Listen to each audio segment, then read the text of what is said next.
Hello everyone, welcome back to our podcast channel.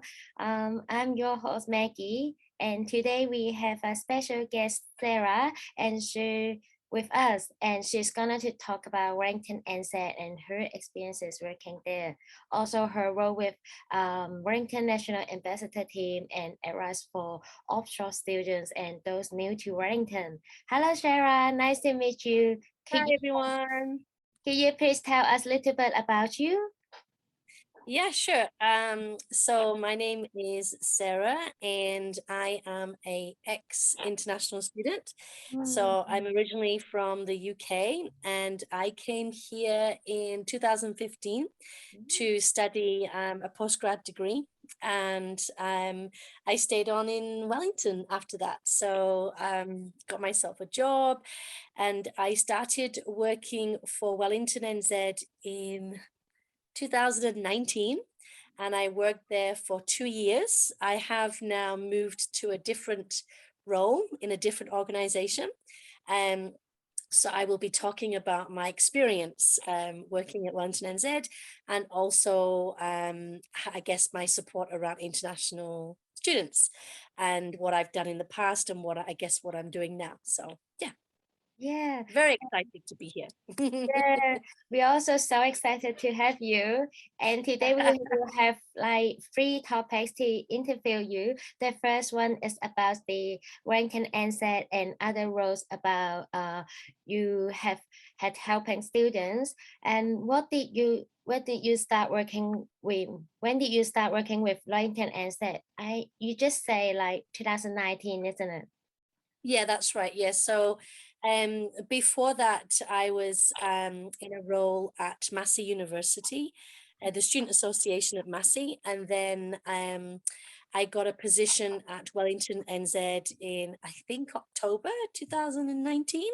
Mhm. And I was there for just over 2 years. Probably, I would say, the best job I've had in New Zealand so far. So what was your role in Wellington NZ? Yep. So my role was international education specialist. And the aim of that role, well, there was lots of different parts to that role. So I supported all the international education within the Wellington region. I supported schools, private training institutions, the tertiaries.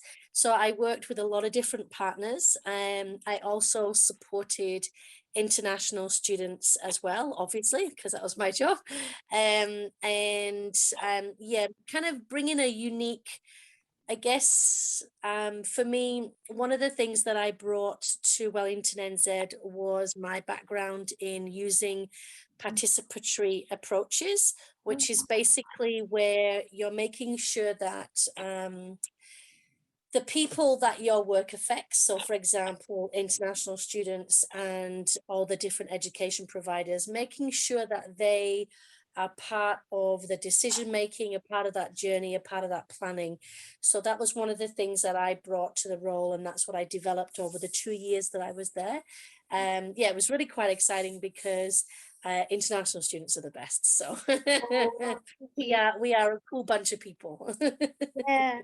So was there like any projects that you undertook that was memorable for you? Gosh, I think all of them, to be Oh, honest. oh, hello. Yeah, so I managed quite a few different programs. So there was the National Ambassadors, of course. Oh. There was the Wellington International Student Excellence Awards. There Mhm. was the Employer Connect, Alumni Connect, Pathway Connect. Um, and it's all about supporting students, the work ready in Wellington. So it's all about supporting international students. I think each program brought something quite different to international students, whether they were secondary students or primary students or tertiary students. Mm. But I think the thing that meant the most to me and kind of was the most memorable was because I had all these different programs that I was managing, Mm. I created an opportunity for international tertiary students to provide with a pathway to gain internships and the different opportunities. So we had an internship for the Excellence Awards, two internships for the Employer Connect. We had an internship for the International Welcome and the ambassadors and of others. So for me, that was a great opportunity for me to try and develop that. So it wasn't necessarily a program as such, it was more the opportunity so that international students can gain that Wellington experience. Because you know how you apply for a job, everybody for that Wellington experience, New Zealand experience. So for me, this was really exciting to be able to provide that for international students. And over the course of 2 years, I think off the top of my head, I think we had about maybe 9 or 10 internships, and then we had about maybe 17 volunteers and supporting activities. And now the national ambassadors, who are a whole different group as well. So for me, that's the bit that really was exciting for me, I think. Oh, sounds lots of positive change that WellingtonNZ has made for our community. Yeah, And really good. And it really, I guess WellingtonNZ really allowed me to be able to do that. We would potentially contract out for different professional to maybe do something like that. But actually, when we've got these amazing, young, talented people from all over, bring something different to the table. So for me, that was the most exciting part, is to be able to provide those opportunities for international students. And I, it's going to continue. So keep watching this space for WellingtonNZ, because there's always opportunities. oh, cool. So we are gonna to move on to the second topic, which is like you worked with the national ambassador. That's what we met each other before. So what did you think about when you first heard about the national ambassador program? Yes, so I'm a huge fan of anybody being an ambassador for a particular cause. So previously, in the work that I used to do in the UK, we had anti-bullying ambassadors, and had all different types of ambassadors. So when I heard that we were going to have a national ambassador program, I jumped at the chance to be able to share my skills and knowledge from my previous work back in the UK, but also to work with such amazing people to help them and to encourage them to kind of do their thing, make their mark on the Wellington region. And Yeah. that was really, so I was super excited when we were going to do a national program of ambassadors. So yeah, it was. Yeah, we are also so excited to be here with you. And you were there with us for our national ambassador training. May I just ask you, like, how was that experiences for you? For me, it was really exciting. One, because I did it with my co-worker Azrina, Yeah. and Azrina did an internship with us. So for Adrena and I to work together was really awesome, because we were delivering together. And then that was seeing everybody discuss and share ideas and what they wanted to do and what they wanted to achieve with a national program. I think was really exciting, because we're just there to give you the platform to be able to work, the kind of stepping stone. You're the ones that are going to deliver the work. You're the ones who are going to run it. As Rena, just to be able to support you, to facilitate gathering. And now Azrina's doing a great job continuing to people together to support you. So I think that was the bit that kind of was more exciting, was to be able to just facilitate that opportunity. Yeah, no, Afrina just amazing, as everyone also so amazing. Like I know, like when we had our training, everyone just they were so active, like wanted to do something and plan so many fun stuff that wanted to make it achieve. So I also wanted to know, like, what do you hope, like, the Wellington National Ambassador will achieve? Well, we have secondary ambassadors and we also have tertiary ambassadors. I think what I hope that you guys will achieve would be to build up your community, to bring not only international students together, domestic students together. So to be able to provide that support for students all over the university or in schools isn't just about the international students. It's all about that integration and making sure that you have this wonderful community. I think one of the key things that I believe national ambassadors should be doing is making sure that, yes, you are a voice, you are a representation of students, but making sure that you connect with students and ask them what they want and do consultation with them and follow on with that. So provide them with a feedback loop. So I think that's something that I hope will continue and be able to make sure that even though you've got your ambassadors, but also all your students can be all involved in that process. So yeah, so I believe you're going to do great things. So Oh, thank you. Yeah, true. And also we would like to know about the your advice for international student.